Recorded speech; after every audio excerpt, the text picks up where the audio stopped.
स्वागत है आपका मनु हिंदी कहानियों में। आइए आज हम एक नई कहानी देखते हैं। आखिर वो तुम्हारा पति है, ये फिल्म में कहानी का टाइटल है। चलिए।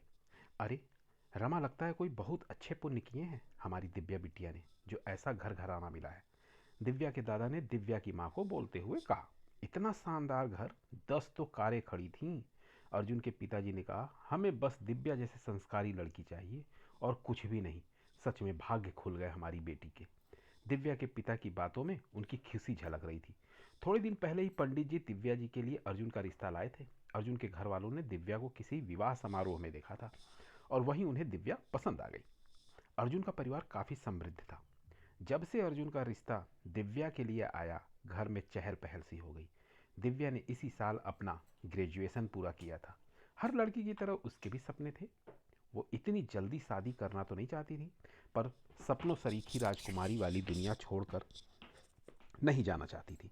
रविवार के दिन अर्जुन के परिवार वाले दिव्या को देखने आए। दिव्या उन्हें पहले ही पसंद थी, तो ये मिलना महज एक औपचारिकता भर थी। दिव्या जब चाय लेकर आई तो उसने कनखियों से अर्जुन को देखा। वो दिखने में उसे काफ़ी अच्छा लगा। उसी दिन दिव्या का रिश्ता पक्का हो गया। दिव्या की होने वाली सास ने बातों ही बातों में दिव्या को बताया कि अर्जुन काफ़ी शर्मीला है और जल्दी से किसी से घुलता मिलता नहीं है।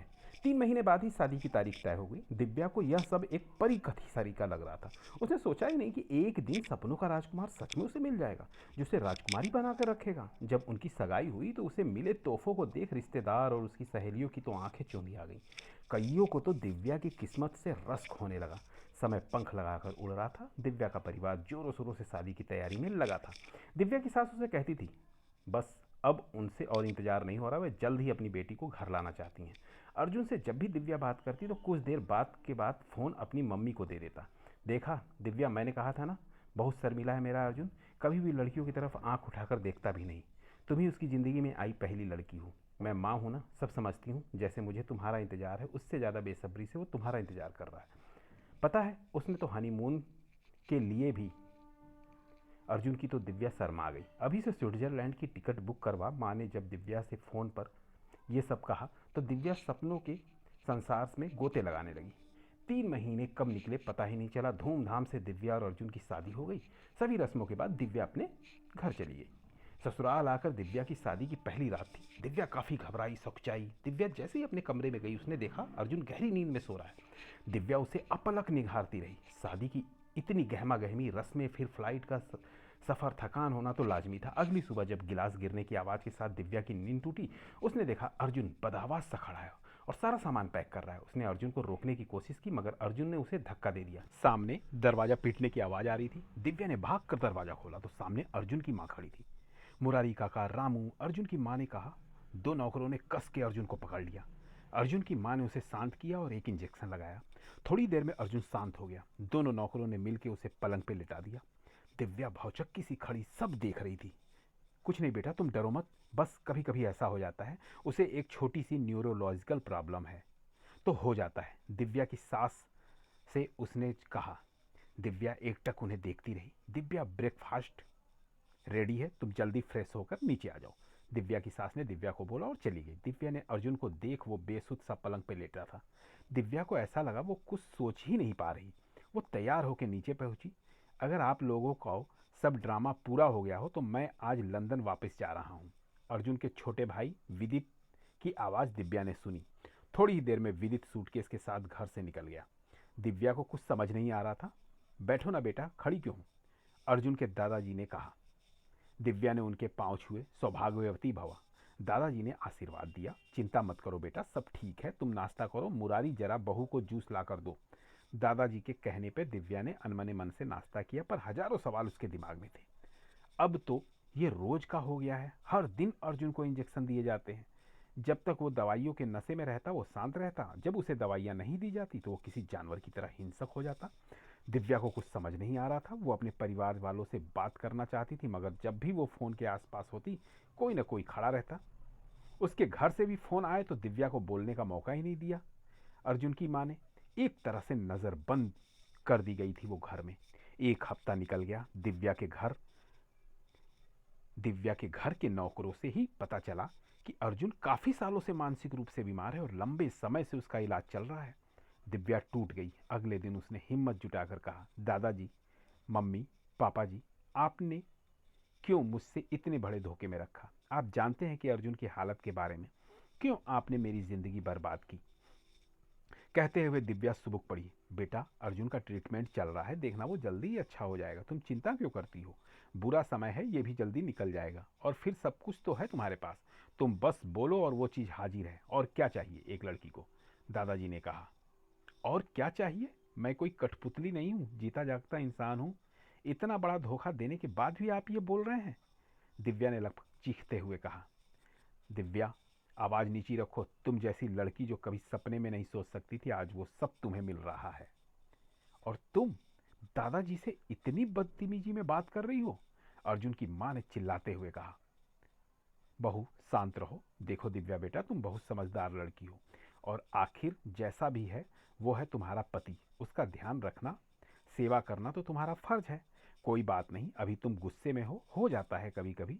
देखना तुम्हारी सेवा और साथ से अर्जुन जल्दी ठीक हो जाएगा। दादाजी ने कहा और सब चले गए। देखो दिव्या, तुम्हारे पापा आए हैं, चलो आओ नीचे चले आओ। दिव्या की सास ने आवाज दी। दिव्या की शादी को लगभग महीना होने को आया था। हर दिन उसके लिए पहाड़ जैसा था। वो नीचे गई। उसके पापा नीचे हॉल में दादाजी से बात कर रहे थे। चलो, सोच क्या रही हो? दिव्या की सास ने कहा। वो दिव्या को घर ले जाने आए हैं। उनकी पग फेरे की रस्म बाकी है। घर में सब उसको बहुत याद कर रहे हैं। इतनी जल्दी जो चली गई है, इसकी माँ का तो दिल ही नहीं लग रहा। दिव्या के पापा दिव्या से बोल रहे थे। देखिए समझी जी, इसी हफ्ते तो दिव्या और अर्जुन यूरोप जा रहे हैं। फिर थोड़ा समय दिव्या बिटिया हमारे साथ लंदन वाले घर में भी रह लेगी। आपकी बेटी बड़े आराम से है, आप चिंता मत कीजिए। अर्जुन के पिताजी ने कहा। दिव्या बैठक हाल में आ गई। पापा को देखकर उसकी रुलाई फूट गई। अरे मेरी लाडो, क्यों रो रही है?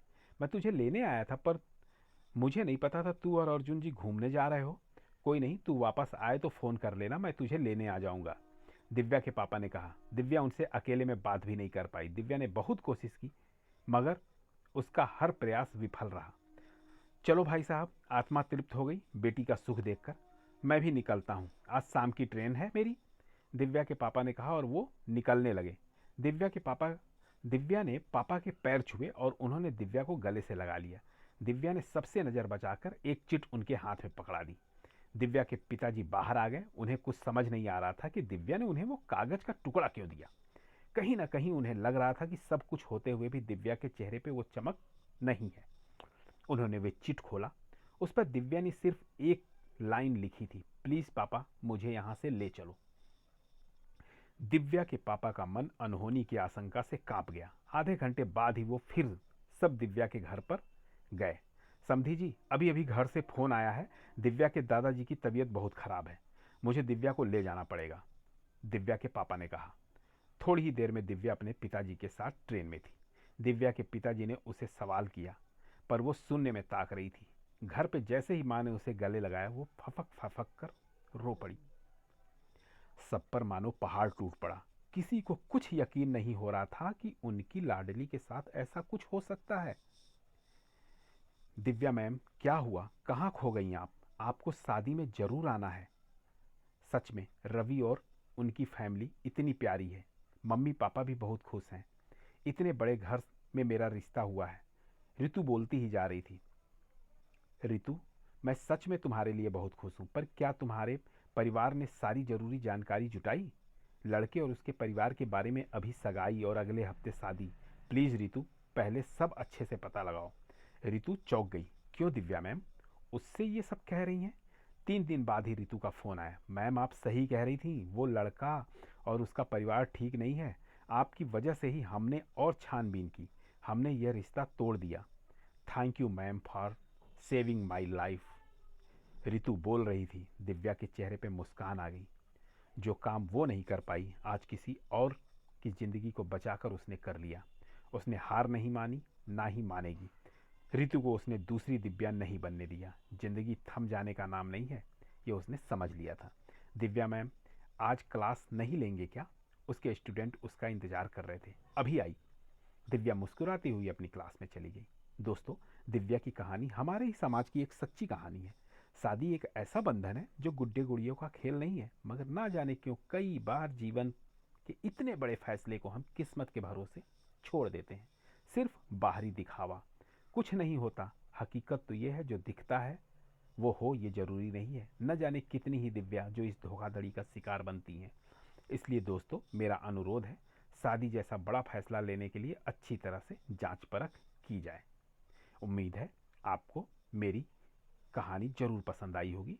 जो मेरे चैनल को आप सब्सक्राइब कीजिएगा, मुझे कमेंट में ज़रूर लिखिएगा, और इस कहानी को अपना वक्त देने के लिए आपका बहुत बहुत धन्यवाद।